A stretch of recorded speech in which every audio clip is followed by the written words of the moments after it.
Ano sir yung masasabi niyo? Kumbaga sir, dahil first time niyo, syempre meron kayong first impression. Ano pong masasabi niyo sir? Yung sa nakikita niyo? Sa ngayon, okay naman, maganda. Para sa akin lang, okay. May pagkakaiba kaysa doon sa dati na tinatalo ko.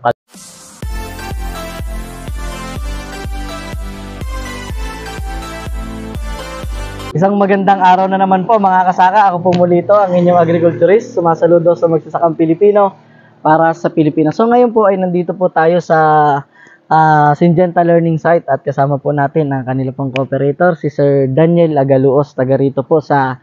Tagasaan nga po kayo sir? Adre Luna. Adre Luna, Nauhan, dito po sa probinsya ng Oriental Mindoro. At ngayon po ay isa po siya sa mga naging cooperator ng Syngenta para makapagtanim nito pong NK5017. At kung napanood nyo po yung mga dati kong vlogs, ito pong area na ito is in-apply namin ng Agabus. Ano po itong makikita nyo?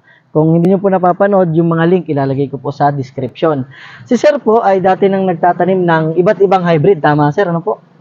Marami na po kayo nasubukan. Marami na. Yun. So, ito pong NK5017 ng Syngenta, first time sir? Ngayon ko lang nasubukan ng 5017. Paano sir kayo nakasubok? Pwede niyo po bang ikwento?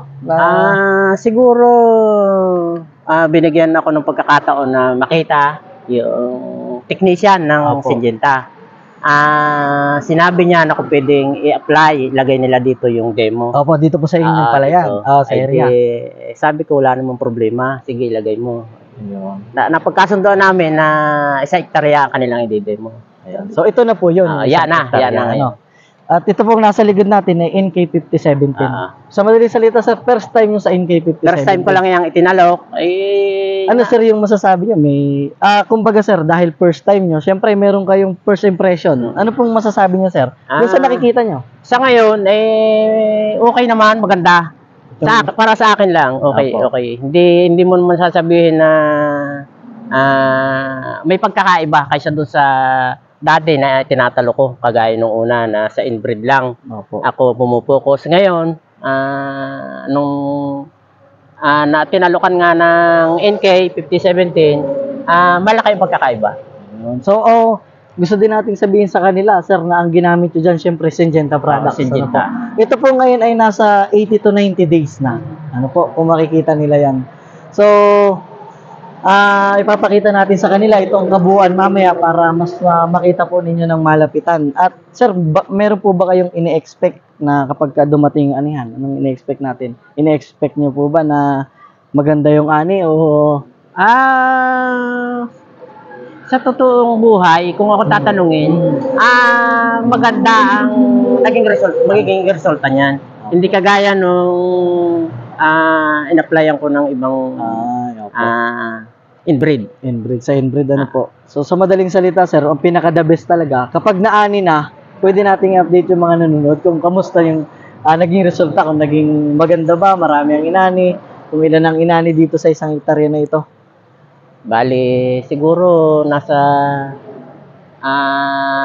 walang 1,000 square meter yan. Wala pong 1,000. Walang 1,000. Ayun.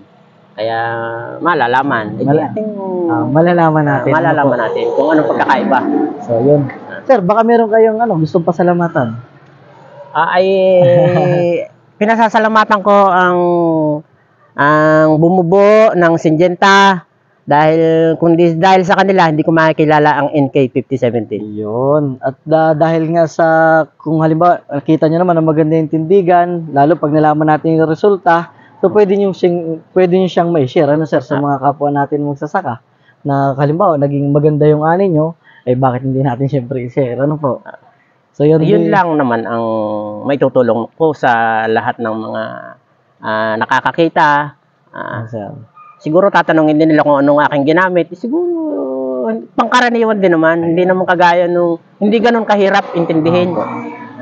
Sabi ni ito sir ay transplanting transplanting at ang pinakamahalaga diyan ito pa isang tondos na. Isang tondos.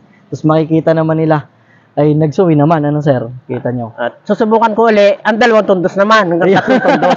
Dahil yan hindi naman kapanipaniwala ng mga anak. Nanganak nga rin. Parang nagkaroon din siya ng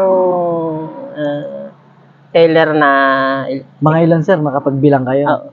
May 16, may pinakamababa ay 12. Pero yung maliit, hindi mo Hindi na sila. mapapaghanapan yun. Dahil doon sa punla, yun ang naging problema nun.